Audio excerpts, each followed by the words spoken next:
dimanapun berada. Salam sejahtera untuk kita semua.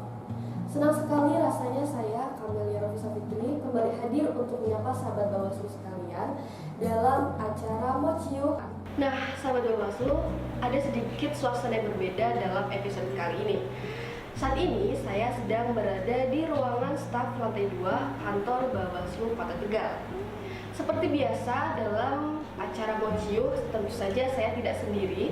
Kali ini saya akan ditemani oleh salah seorang staf Bawaslu Kota Tegal yang akan menjadi rekan berbincang saya untuk membahas sebuah tema pada episode ini. Langsung saja kita sambut bersama teman saya yang akan hadir, Mas Krisna Aditya Siswoyo.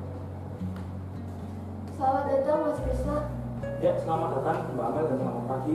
Selamat pagi. Nah, gimana nih kabarnya nih Mas di tengah kondisi pandemi yang kurang lebih sudah berlangsung 7 bulan, khususnya di Kota Tegal ini, Mas? Ya, alhamdulillah karena saya diberi kesehatan oleh Tuhan Yang Maha Esa. Memang selama 7 bulan ini pandemi corona belum berakhir ya Mbak Amel ya. Jadi ya semoga saja kita doakan Indonesia bisa pulih kembali dan ekonomi juga bisa menguat. Semoga pandemi corona ini berakhir dengan secepatnya.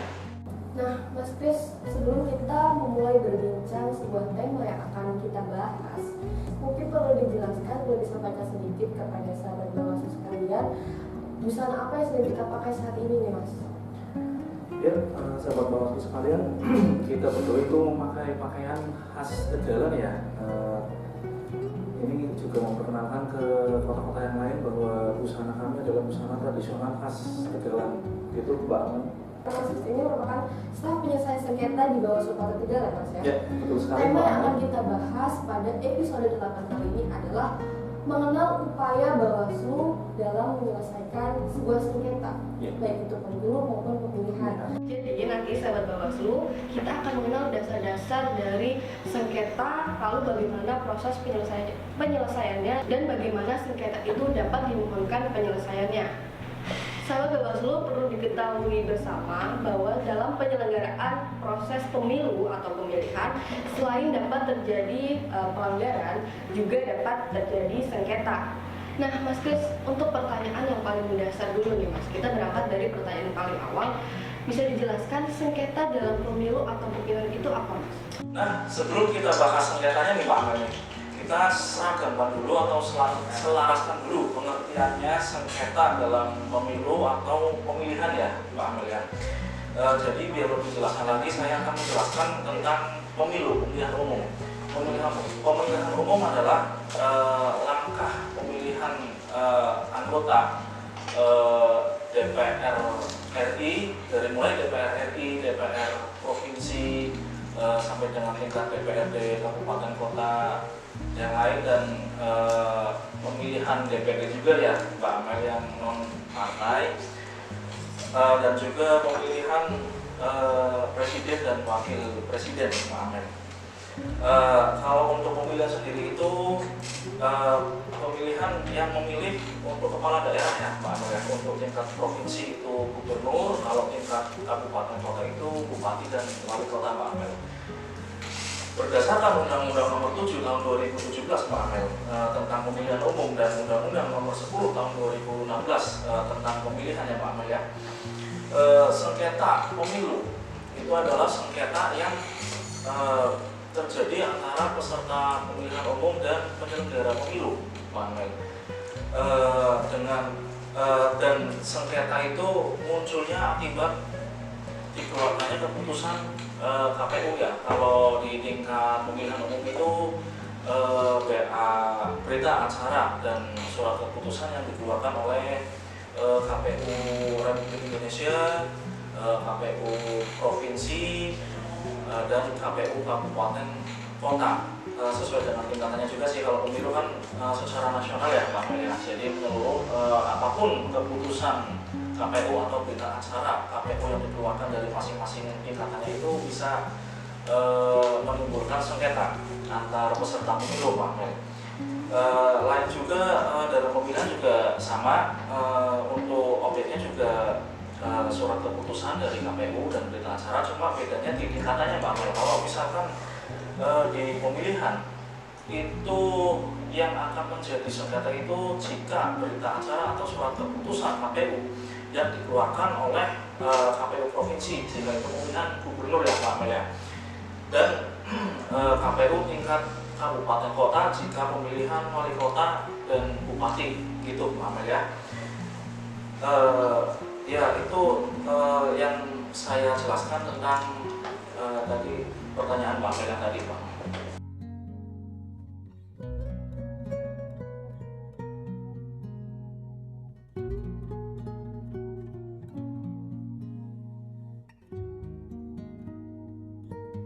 Berarti sebab munculnya suatu sengketa itu akibat dikeluarkannya surat keputusan atau berita acara dari KPU ya Mas? Betul sekali. Nah, Bawaslu sebagai catatan, jika sengketa dalam pemilu itu yang dapat dijadikan objek ya Mas, kita sudah berbicara tentang objek ya? Objek. Yang dapat dijadikan sebagai objek sengketa adalah surat keputusan atau berita acara yang dikeluarkan oleh KPU mulai dari tingkat pusat KPU Republik Indonesia sampai dengan KPU tingkat kabupaten kota. Nah, sedangkan objek sengketa dalam pemilihan itu adalah surat keputusan atau berita acara yang dikeluarkan oleh KPU KPU provinsi dan KPU kabupaten kota. Jadi objeknya hanya surat keputusan atau berita acara ya Mas? Betul sekali Mbak Amel. Itu objek dari sengketa ya Pak Amel ya. Dan memang sebagai catatan ya Pak Amel ya, surat edaran atau kebijakan dari yang dikeluarkan oleh KPU, entah itu dari KPU provinsi, kita membahas tentang pemilihan ya, dari KPU provinsi ataupun tingkat KPU kabupaten kota, itu memang tidak bisa menjadi sebuah objek untuk sengketa ya, antara penyelenggara pemilu dan peserta pemilihan. Penyelenggara peserta pemilihan dan penyelenggara pemilihan, seperti itu Pak Amel. Nah, sahabat Bawaslu, untuk lebih dapat memahami apa yang telah disampaikan oleh Mas Krisna tadi, sahabat Bawaslu dapat menyimak ringkasan berikut ini.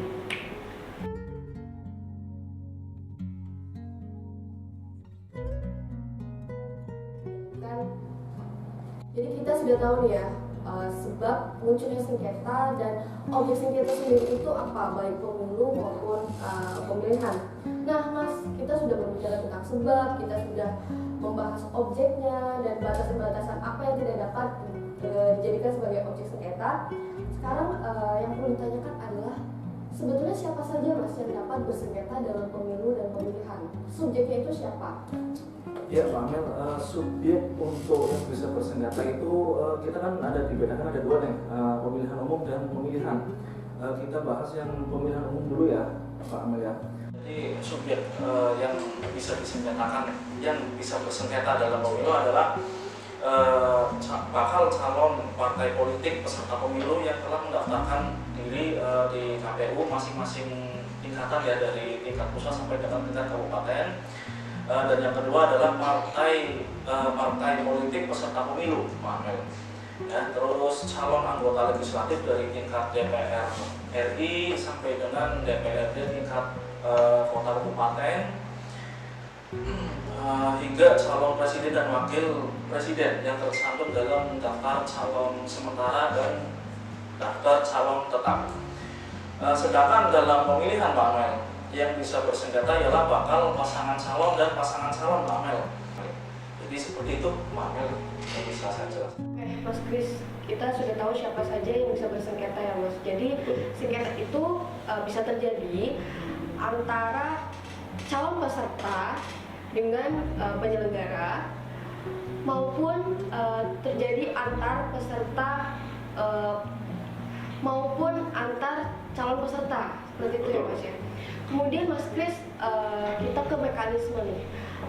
Jika terjadi suatu sengketa baik dalam pemilu maupun pemilihan itu, peran Bawaslu dalam menyelesaikan sengketa itu apa Mas? Mekanismenya dulu deh, kita berbicara mekanisme, kemudian peran-peran Bawaslu itu seperti apa?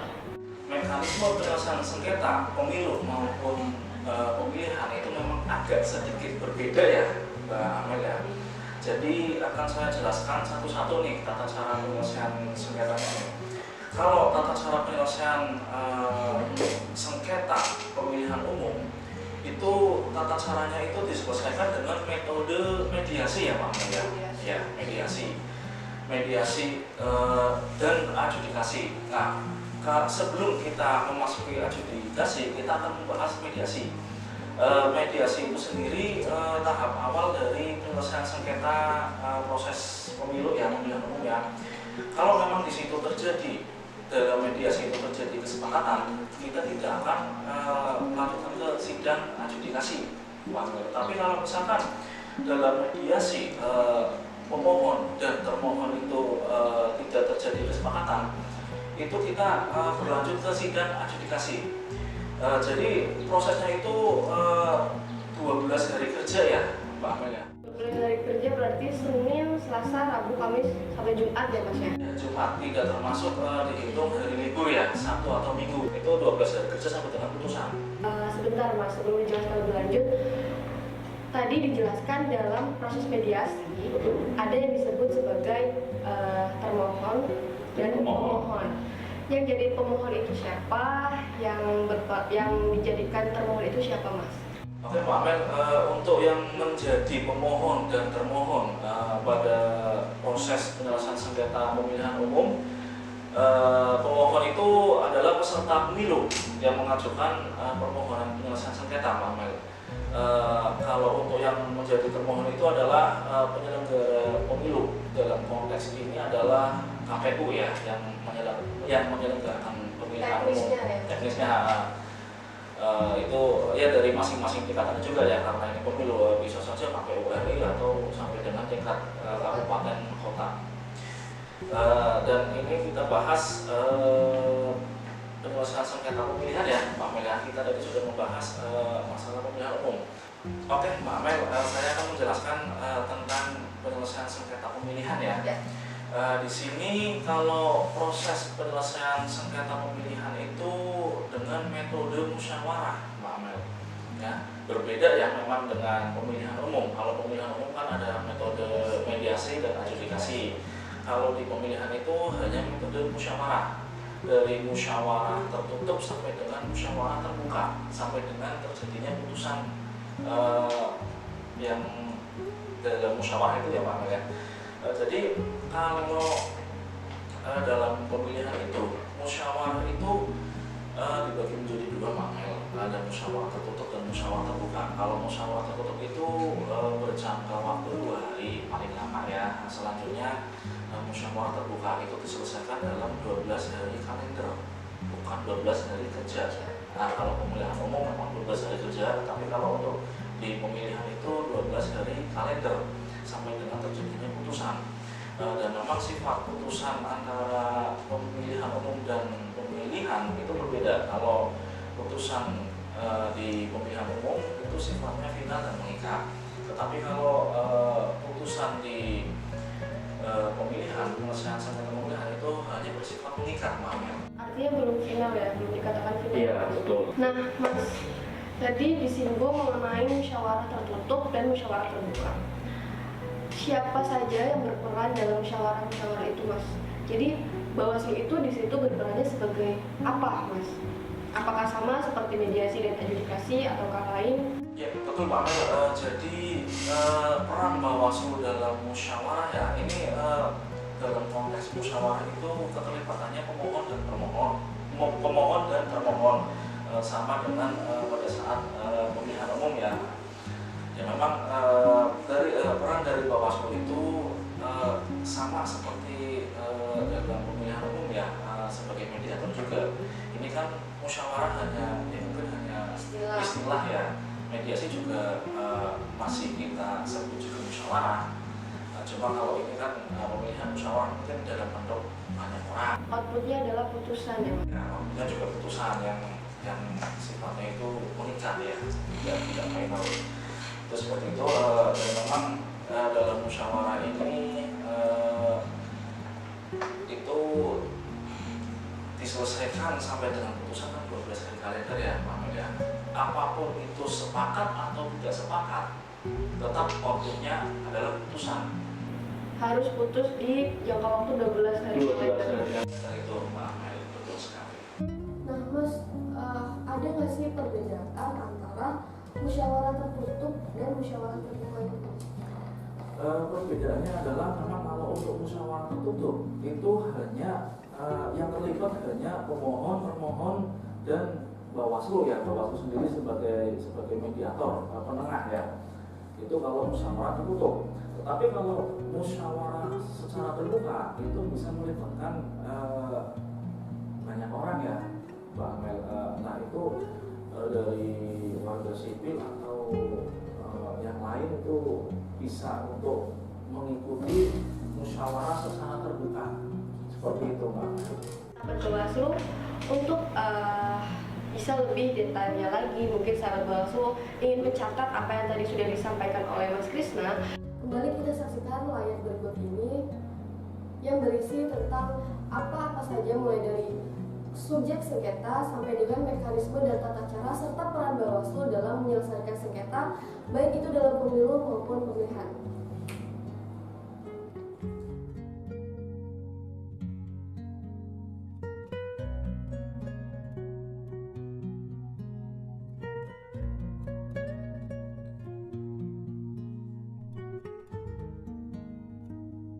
Nah, Mas Krisna, semakin mendalam nih Mas pembahasan kita tentang sengketa ini ya Mas ya. Yang tadi belum saya tanyakan nih Mas. Ya. Tadi dijelaskan pihak-pihak yang dapat bersengketa adalah peserta pemilihan atau pemilu dengan penyelenggara. Betul. Dan juga sesama peserta atau antar peserta pemilihan. Oh iya, betul, Mbak Amel. Yang mau saya tanyakan itu mekanisme penyelesaian sengketa antar peserta itu, Mas. Oke, Ada nggak yang poin-poin yang bisa dibedakan dengan tadi yang terlibat dalam kasus ini adalah KPU ya Mas, kali ini antar peserta atau yang biasa kita singkat dengan PSAP. Betul, Mbak Amel. Silakan Mas. Oke, akan saya sedikit menjelaskan ya Mbak Amel ya, penyelesaian sengketa antar peserta pemilihan atau antar peserta pemilu. Jadi memang penyelesaian sengketa ini sebetulnya ini lebih dari dalam ya, intern mereka sendiri. Kalau dalam mungkin dalam pemilihan umum itu mungkin dari satu partai, katakanlah partai X. Partai X itu mencalonkan dua orang legislatif, ya, dua orang legislatif. Nah, ternyata dua orang legislatif dari partai X itu berseteru, entah itu apa yang kurang serap dari sana. Ya sebagai contoh kasus gini aja Pak Mel, saya jelaskan. Katakanlah di sebuah lapangan di kota A, kecamatan X itu ada banner untuk ini ya, untuk iklan alat peraga kampanye itu ya, APK ya. Katakanlah APK si A sama si B. Nah, APK si B itu tertutup APK si A. Nah, si B ini tidak terima karena alat peraga kampanye merasa terhalangi. Jadi warga sekitar atau masyarakat sekitar itu tidak tahu kan, seperti itu kan, tanpa terhalang. Nah, di situ itu bisa menjadi sengketa antar peserta. Nah, sengketa antar peserta sendiri itu bisa diselesaikan oleh Bawaslu kecamatan sebenarnya ya Pak Amel ya, karena dari banyaknya kejadian di lapangan kan nggak mungkin Bawaslu kabupaten kota itu bisa membackup keseluruhannya. Kita juga mempunyai jajaran bawahan nih, ada kecamatan, kelurahan, dan jajaran ke bawahnya ya Pak ya. Jadi khusus untuk penyelesaian sengketa antar peserta, ya karena itu bisa diselesaikan oleh Bawaslu kecamatan karena mendapatkan mandat dari Bawaslu kabupaten kota. Nah, penyelesaian antar peserta ini harus diselesaikan hari itu juga Pak Mel. Pada waktu yang sama. Pada waktu yang sama, di tempat peristiwa yang sama. Katakanlah di lapangan kota A, berarti Bawaslu kecamatan itu harus menyelesaikan di lapangan itu pada hari itu, hari yang sama dan tempat peristiwa yang sama. Jadi memang Panwaslu kecamatan itu harus ini ya, harus siap form untuk menyelesaikan sengketa antar peserta itu. Pak Amel. Jadi memang untuk formnya itu memang harus dibawa terus untuk Panwaslu kecamatan supaya bisa terselesaikan seperti itu. Jadi memang outputnya itu ya putusan musyawarah pada saat itu juga, Pak Amel. Sepakat atau tidak sepakat ya putusan keluar pada dari itu juga, dari Panwaslu kecamatan seperti itu, Pak. Berarti lebih mudahnya seperti ini, Mas. Jika dua orang calon peserta dalam satu partai itu ada permasalahan atau ada sengketa yang biasa disebut dengan sengketa antar peserta. Itu diselesaikan dengan metode musyawarah yang melibatkan Panwaslu kecamatan, yang dalam hal ini adalah Panwaslu itu adalah jajaran dari Bawaslu ya Mas ya, di tingkat kecamatan. Baik itu dalam penyelenggaraan pemilu maupun pemilihan, harus selesai pada hari dan waktu yang sama di tempat yang sama pula.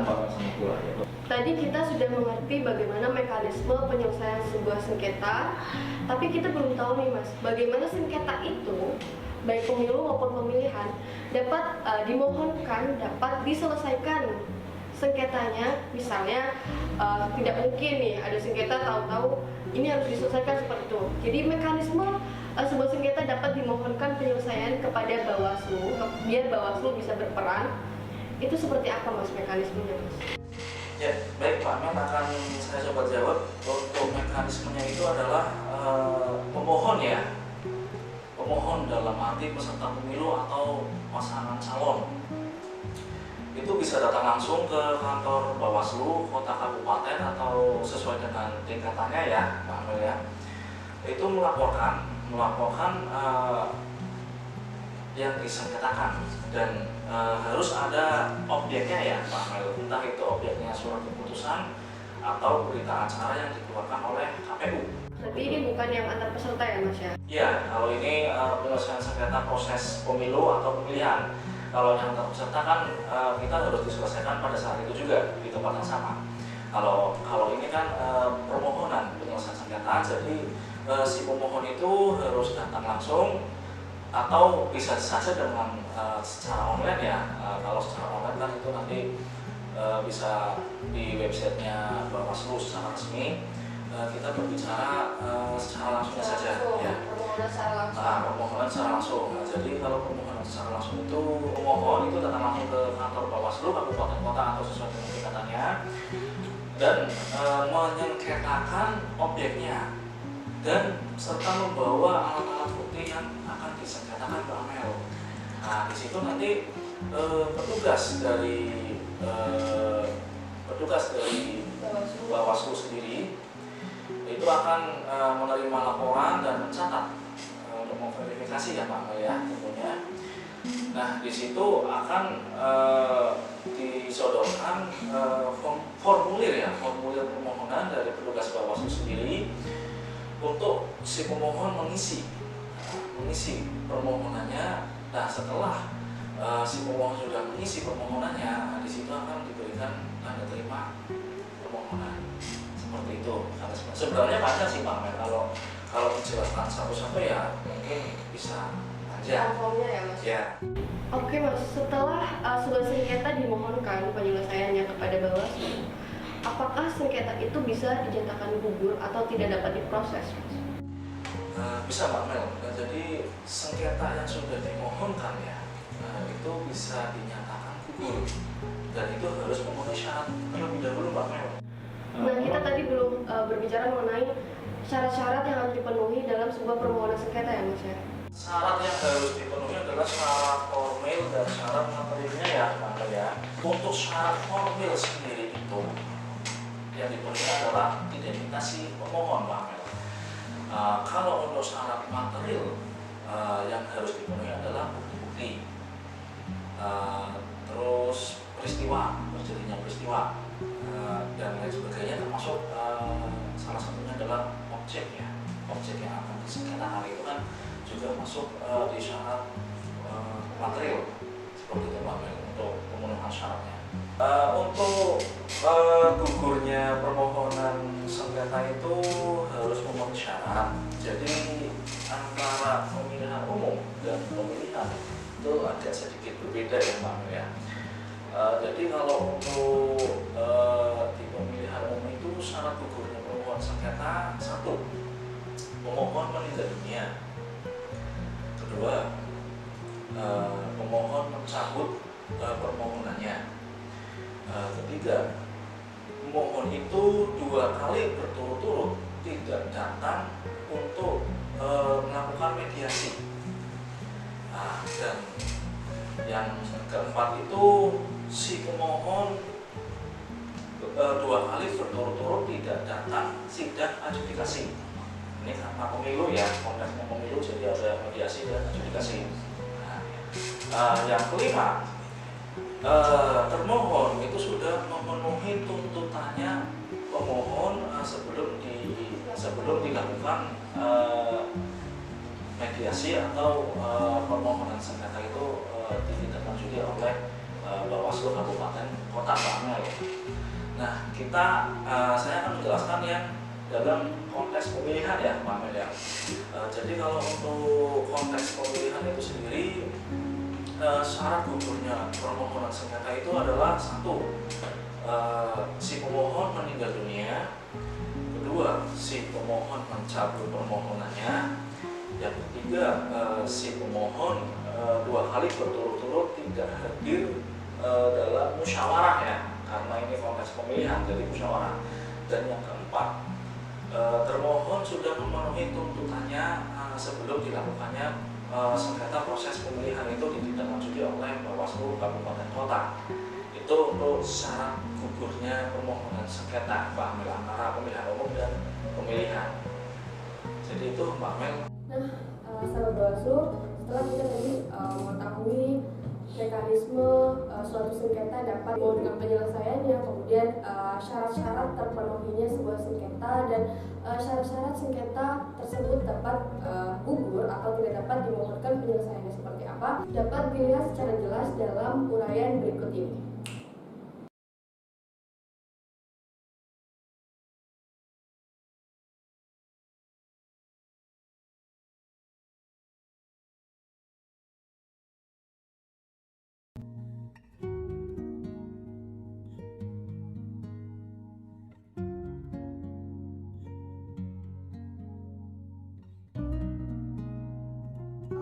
Dari tadi kita sudah berbicara atau membahas tentang teori ya Mas. Betul, mulai dari pengertian sampai dengan mekanisme dan gugurnya suatu permohonan.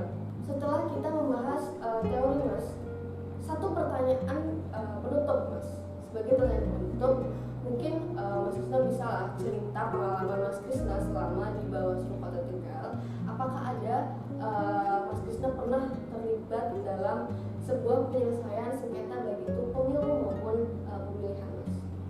Oke Pak Mel, memang ada satu pengalaman ya di diri saya dan teman-teman Bawaslu untuk menangani penyelesaian sengketa proses pemilu. Pada saat itu tahun 2018 ya, kalau nggak salah bulan Agustus September, memang ada salah satu partai di Kota Tegal. Itu pemilu atau? Itu pemilu, pemilihan umum.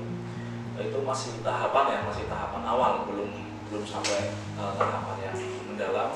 Jadi memang ada salah satu partai di Kota Tegal menyengketakan surat keputusan yang dikeluarkan oleh KPU Kota Tegal.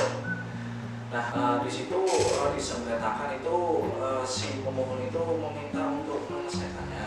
Jadi tidak lanjut dari Bawaslu Kota Tegal adalah setelah berkas memenuhi syarat dan sudah terverifikasi dan terregister ya, tentunya ya Pak Amel ya, Bawaslu Kota Tegal mengundang si pemohon dan si termohon untuk melakukan mediasi. Nah, pada saat mediasi pertama ya antara si pemohon dan si termohon, ya memang di situ alhamdulillahnya antara pemohon dan termohon itu adanya kesepakatan. Jadi tidak dilanjut dalam sidang adjudikasi Ya. Nah, dari kesepakatan si pemohon dan termohon, di situ terbitlah putusan dari Bawaslu Kota Tegal untuk ditindaklanjuti oleh KPU Kota Tegal. Seperti itu Pak Mel, ya kurang lebihnya ya sekitar 7 hari lah penyelesaian sengketa proses pemilunya. Seperti itu Pak. Luar biasa sekali Mas Krisna pembahasan kita pada episode kali ini. Kayaknya kita sudah lebih dari 30 menit Mas menemani sahabat Bawaslu sekalian. Nah, sahabat Bawaslu, demikianlah perbincangan kita, saya dengan Mas Krisna selaku staf penyelesaian sengketa Bawaslu Kota Tegal dalam Mociu episode 8 dengan tema mengenal upaya Bawaslu dalam menyelesaikan sengketa pemilu dan pemilihan. Nah, mungkin Mas Kris ada yang ingin disampaikan di luar topik pembahasan kita dalam episode kali ini Mas, kaitannya dengan mungkin himbauan Mas Krisna untuk sahabat-sahabat setia Bawaslu Kota Tegal. Oke, baik, terima kasih Mbak Mel. Saya sekedar mengingatkan untuk para sahabat Bawaslu Kota Tegal dimanapun Anda berada, ingat tentang protokol kesehatan dan ingat pesan Ibu, kita harus selalu pakai masker karena masker itu melindungimu. Maskermu melindungiku. Dan jangan lupa cuci tangan pakai sabun dari air yang mengalir ya sahabat Bawaslu. Jangan lupa juga untuk like, komen, dan subscribe-nya untuk YouTube Bawaslu Kota Tegal, dan ikuti sosial media lainnya Bawaslu untuk Instagram, Facebook, dan Twitter. Terima kasih Mas Krisna atas waktunya menyempatkan untuk hadir dan berbincang mengenai sengketa pemilu dan pemilihan pada episode 8 kali ini. Sahabat Bawaslu sekalian, demikianlah perbincangan kita mengenai sengketa. Terima kasih atas waktunya. Jangan lupa terus saksikan Mociu episode selanjutnya di kanal YouTube Bawaslu Kota Tegal. Saya Mas Krisna dan rekan Bawaslu Kota Tegal yang bertugas pada hari ini pamit undur diri. Terima kasih. Wassalamualaikum warahmatullahi wabarakatuh.